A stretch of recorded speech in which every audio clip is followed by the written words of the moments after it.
So with the market taking a downturn this year, I'm finally looking at investing in some companies long term. It's been about 3 or 4 years since I had a solid long term investing portfolio.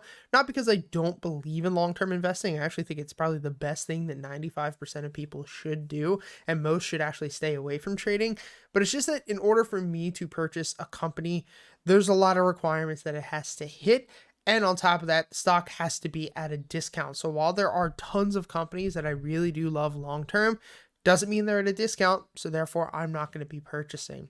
A lot of what I do is selling cash secured puts for a return. I usually shoot for a 20 to 25% return per year by doing that. Now, for a lot of you guys, it might be like 25 to 30% return per year is impossible. If that was the case, every massive hedge fund would be doing what you're doing.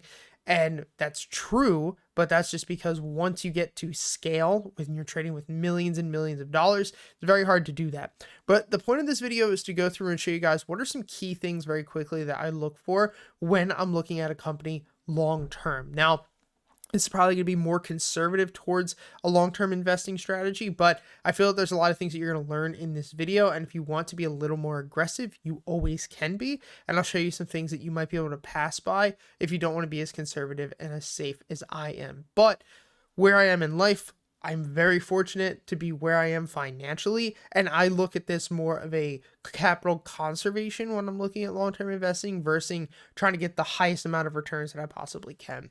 So hit the like button, subscribe, check out our Discord community down below. It's completely for free, and let's get into it. So we're looking at Skyworks Solutions. This is just a company I really, really like long-term. I feel like it's at a pretty damn good price right now, trading at about, $109. Not as good as it was around 88, but still really good price at this point. A lot of people have issues with market cap, and I'm going to start highlighting some things here, but a lot of people really pay attention to market cap. Market cap is at 17.88 billion. Most of the time, I am not going to invest in a company that has a super small market cap, not because I believe that you have to invest in massive companies. There are some smaller companies that I will invest in, but the main reason that I will not invest in certain companies like under at least 100 million, I would say under a billion, is just because of the volatility. A smaller company is always going to have more volatility. There's a lot more room for manipulation. I really look for at least $1 billion company, but I'm not going to be investing and trading in like any penny stocks or anything like that. Now the next thing is revenue. So as far as revenue, the company doesn't have to have insane revenue. Once we look into the income statement, it's really about growing revenue. I want to see the revenue growing, and that's very important because, of course, we want to invest in companies that are growing. We also, when we're looking at our net revenue, we want to see companies where net revenue is growing. Just because the company is growing revenue, we want to see the company keeping the money that they have. So that's very important.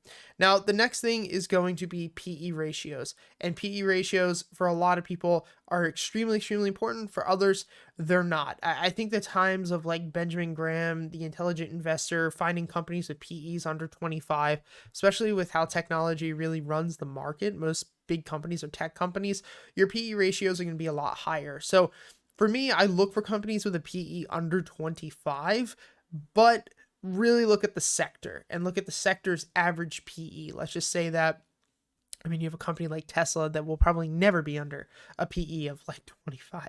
But look at the sector, see what the average PE is, and see what we're trading towards. Now, if the company is losing money and they are not profitable, you will not have a PE ratio because the earnings are not profitable.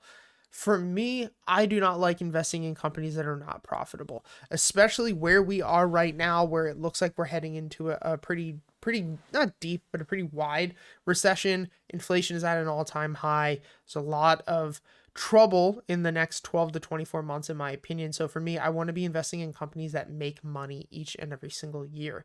The other thing is the 5-year PE. So in this instance, a PE of 13 is really damn good. And a PE of 16.81 for a 5-year PE is really, really good.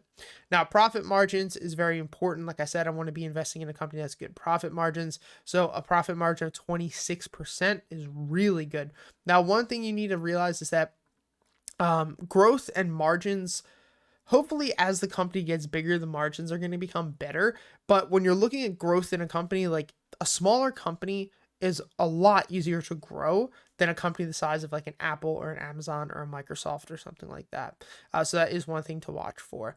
Price to sales ratio is something that I do watch for. However, it's not massively important.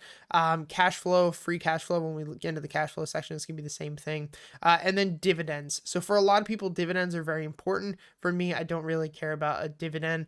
When I invest in a company, like their dividend is 2.1%.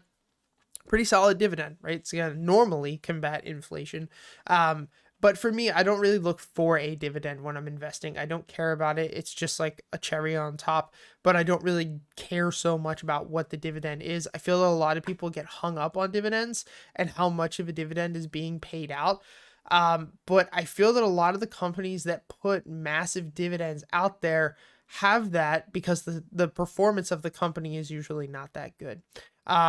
And there's a couple of other things. So we'll talk about return on asset and return on equity. But those are the main things that I'm really watching and that I'm really looking for just from a quick metric. Now, let's take a look at the income statement very quickly. The first thing that I want to see is obviously that the company is growing. So if we just look from 2013 to 2022 and we look at revenue, I want to see that revenue is growing. So in 2013, revenue was 1.69 billion, grew to 1.9, grew to, in 2015 to 2.87. And as we walk our way down the line, 2020, 3.26, 2021, 4.38, 2022, 5.27. So growing revenue. That's extremely important.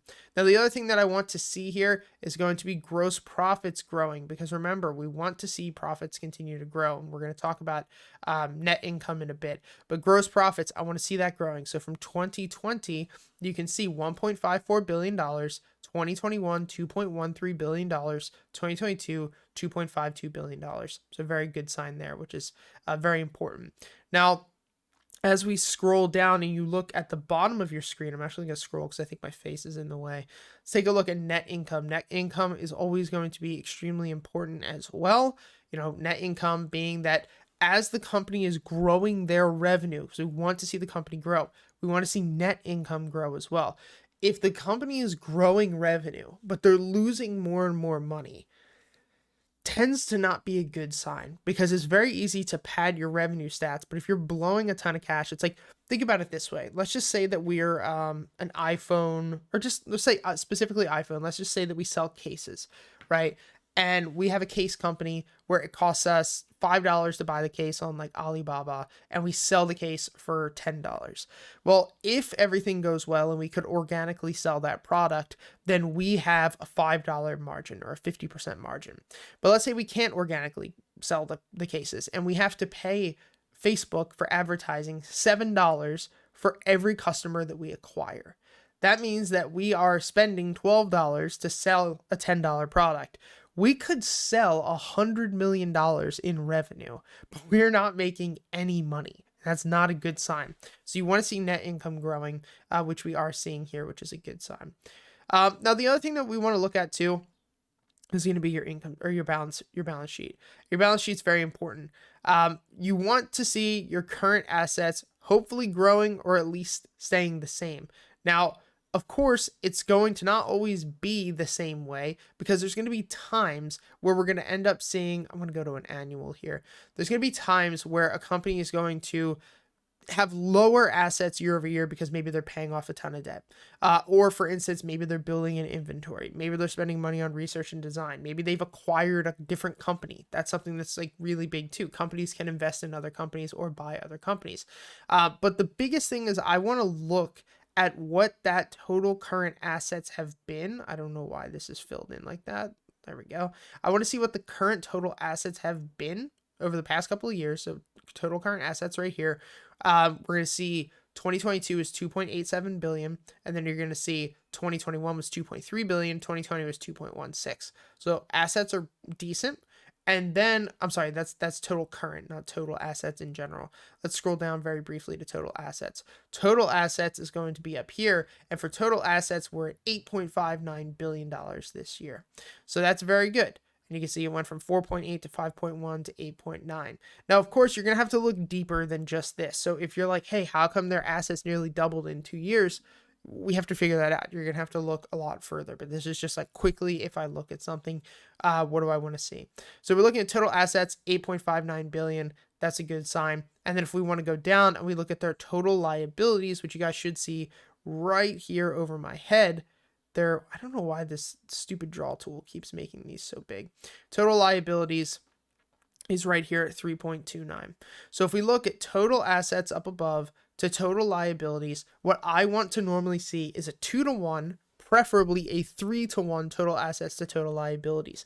So you can see our total assets are nearly 8.5 billion and total liabilities are 3.29 billion, which means if tomorrow we had to pay all this debt off, we could pay the debt off and still have about $4 billion to $5 billion sitting around, which is something that I really want to look for. It's very important. So from a financial side, those are like the pretty basic things that I really want to look for. Good PE. I want to look at revenue growing, which is very important. One thing I didn't talk too much about is actually looking at share dilution, which is shares outstanding. I want to see a solid number for share dilution. Now, share dilution for a lot of people thinks that that's offering shares out to the public, and yes, but when you have a share dilution, you don't want to see a ton of shares just being offered out all of the time, because it's basically you're offering more business partners into the deal, which is making it less lucrative for you. What you want to see is that when the stock is high, the company, if they want to raise money, which I think long-term is not a bad idea. Sometimes we see this drop on news, but if a stock wants to go, or a company wants to go ahead and offer shares to the public market in a healthy manner when the stock is high, that's not a bad idea because they can raise money without having to go into more debt. But you want to see them buying it up when the stock is cheaper. And you can see here with Skyworks specifically, share dilution is not a problem at this point. So those are the major things that I look for, guys. Let me know what you think. If you have any more questions, we can do a further breakdown on like how to break down line by line every aspect of an income statement, every aspect of a balance sheet. Keep me posted if you guys have any questions, and I'll see you all next time. Peace.